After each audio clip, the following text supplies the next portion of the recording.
at the time, I believe, I'm going to go ahead and guess that people played multiplayer less than they did now. Like, now it seems like people buy Call of Duties just for the multiplayer and don't even play through the campaigns. Here, you'd probably still play through the campaign. I mean, the campaign was pretty awesome for World at War. And then you'd play through multiplayer as well, because multiplayer was still a ton of fun. I mean, you can get 10th Prestige. That's one of my favorite multiplayer experiences, is World at Wars. I think it was super fun. You get to level 55, and you could get all the way to 10 prestiges.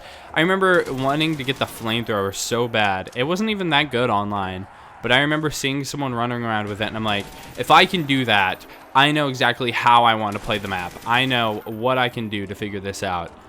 And so, the takeaway from what I'm saying is zombies was hidden. I didn't know. It was a surprise to me after I beat the campaign. I saw airfield, which is what this map is based off of. It's an airfield.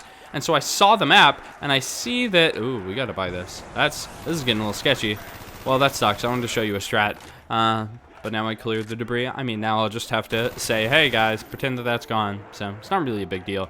Anyway. Sorry, I'm going off on a little side tracking, I guess.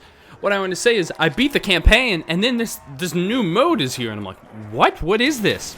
And at the time, like, not everyone had beaten campaign. Like, campaign takes a while to go through. So it was strange that this mode was here, and everyone, once the word got out, everyone was crazy about it. Everyone wanted to see what was up, and it was kind of like this exclusive thing, too, because you had to have this time sync to get to it. And so, what came out of it was that, like, I had this awesome exclusive mode, and eventually everyone really wanted it, and either Activision or Treyarch or someone made it where the mode, you didn't have to complete campaign. Because, again, it was the side hidden thing that they, like, weren't going to have in the game, and they're like, whatever, we'll have it in the game anyway. Oh, monkeys, really? I got monkey... I just bought Mule Kick, and I really want 3 guns, because I hate light machine guns. I really do not like light machine guns. And so, we got the G11. That's pretty cool. So, yeah, the thing was, like, ooh, man, I get this cool new mode. And so I'd have friends, and they would literally just sit down to beat the campaign just so they could try out this mode. Wow. And so, it was... Man, I feel like I've just been going on this weird ramble about the same thing over and over.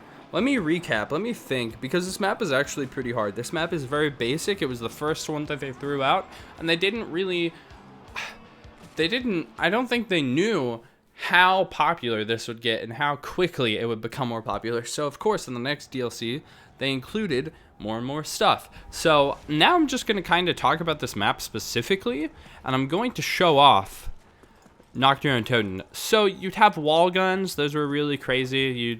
A lot of people buy those. And it was funny how bad people were at this. How the lack of understanding on here. There was a point I was trying to make earlier that I kind of like went off of it. YouTube was not nearly as popular now, or then, as it is now. Like, everyone uses YouTube now. Back then, like, hardly anyone used YouTube in comparison. And also, like, no one made gaming videos. You weren't supposed to make gaming videos. You'd get in trouble if you made gaming videos. But a few of us rebels pulled it together, and no, I'm not gonna act like I like went above and beyond and was like, yeah, YouTube, this is our right to play video games. No, but people are making game commentaries, but monetization was frowned upon doing it. YouTube themselves were like, hey, man, you shouldn't really do it unless you have all of the rights to it. And then came along companies that would, you know, kind of let you do it a little bit. Like Machinima, specifically, as I'm talking about. So that is whenever it started picking up. I don't actually know the year, 2007, 2008. I mean, it was around, like, World at War, Call of Duty 4. People were making videos on it. It's just the amount of people doing it was so small in comparison. So, like, looking up YouTube tutorials to learn how to play something was not the go-to thing. It was... And some people didn't even like YouTube videos. Some people would rather just play it themselves and learn it on their own or what have you. And, I mean, that's totally cool. I'd rather be good at something really quick instead of, like, taking the time. Like I don't take pride in, like, figuring it out for myself. I feel just as good perfecting something and being good at it, as opposed to like someone taking the time and like taking a bunch of time and learning it on their own. So whenever this map came out, there were so many different strategies and so many different glitches. Now a lot of these corners, they had chunks in them. A lot of these now on the Black Ops map do not, but I think this one and I think this one did. And what you could do is you could run, crouch jump, and you get inside of them. And there was this weird like barrier, I think it was actually this one, you could get into, and it would make the zombies walk away from you or just get stuck here. So that was a glitch, or a air quote strategy that people would do to avoid dying. Right here, you could jump up there. They actually put a death barrier up there, which I really hate. I think death barriers are the absolute worst. I'd rather have an invisible wall than a death barrier. I like, it's just like they're punishing you for trying to figure out the game. I think it's really, really stupid. Again, I would rather have an invisible wall. The best thing would be, if you don't want someone to do it, don't have it in the first place. Obviously, you know, you aren't going to be able to instinctively know what's going to be broken and what's not, so that's okay. The second best thing to do would be to fix it and make it look natural. So like, or move stuff around, which I mean, could be fixing stuff and making it natural. Well, that sucks. I'm gonna probably have to buy a car. So part of that would be like at the stairs, make there be a ledge where you couldn't get on there, or just like make this be smooth, or put something on here to where I couldn't jump, as opposed to making it where whenever I do jump that you go, hey dude, why are you trying to glitch? You're dead now. I think that's a little too much. And then the last thing, the way to fix it without being an asshole, would be to put an invisible wall. Like just, oh man, I can't quite hit it. I don't really understand why. I think it's an invisible wall. Oh well, whatever. Like that's not that big of a deal. It's okay. It's you know, it's not very pretty, but it's a lot better than not putting an invisible wall there and just being like, ah, dude, sorry, whenever you jumped, you like slipped and hit your head and now you're dead. Like that's so stupid. That's ridiculous. Anyway, there are a ton of more strats. There's a lot more glitches, and I probably don't even know of all of them.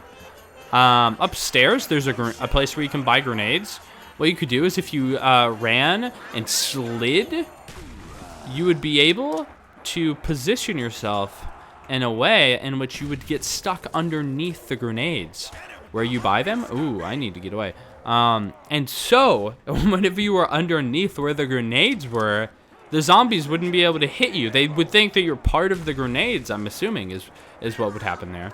And so, that was another pretty good strat. I'm sure there's a lot more glitches that went on, but I don't really know of all of them, so I can't really comment on them. That's good that I got this skill, because I'll be able to hit the box. So the biggest challenge with this, reflecting, looking back, comparing this to other maps, is the lack of perks, and also the map's kind of small, so that kind of sucks too.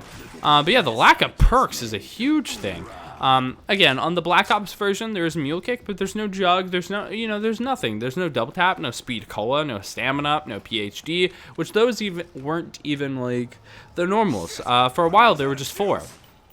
There was Jug, there was Quick Revive, Speed Cola, and Double Tap. Those were the ones you got, and they weren't even featured on here. Now, a strategy I like to do is run around in this first room. I don't like buying that, and I'll just buy Thompson ammo. That's something I can do on Black Ops and get away with it. Now, there aren't a ton of good ways to survive on here.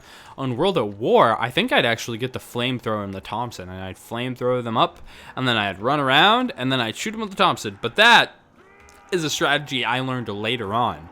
Now, my go-to strategy used to be get a bunch of people and just sit in a corner and shoot them all, because this map is super small and you probably aren't going to be able to run around too much. But, bro, you know, my knowledge now, I go, oh, dude, no, it's pretty easy to walk around the zombies, especially on World at War. Like, on Black Ops, I think, actually, I don't remember which one's easier. Either way, the zombies are not the best that they've been on World at War. So, on World at War, it's kind of easy to mess around with them, but I really like the updated graphics and, you know, the better guns from here, which, I mean, I guess better is objective. Like, I don't know that the damage ratio of, like, all of the guns are, like, actually way better or what have you. I don't have the statistics, the numbers to throw around and actually say which one's better or not. But I like playing with these more. You know what I really hate, though? These. I absolutely hate getting grenade launchers on this map. It's just a troll. I don't think anyone like actually thinks that they're good. I don't think anyone's ever thought that they were good because they're not. They're garbage. Same with the flamethrower, kind of. But I thought that was good before. I remember pack punching that thing whenever the 4th map first came out, and I was ecstatic. I was thrilled. I thought that gun was awesome. But back then, whenever we played, the rounds we would get to were nowhere near as easily achievable, or just like, we were bad.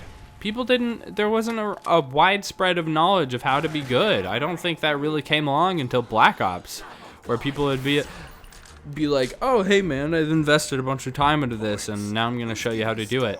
Like, it seemed like MW2 was the big boom of Call of Duty on YouTube. Hey, sick, we got a G11. So it seemed like all of the knowledge, any of the tips you wanted to learn, it didn't seem like World at War or Call of Duty 4 really taught you all that much. People would show off good gameplay and people would learn from it, but I feel like they didn't. I don't know. Maybe I just learned more from during that point. And I think a big part of it is that things became more popular. It was kind of cool to make YouTube videos on video games, whereas before it wasn't even really known that you could do that. Like, hey, what's YouTube? With video games, you can record those? That's cool, I guess. Like a trailer, kind of? No, not like a trailer. Like, just like your own thing, dude.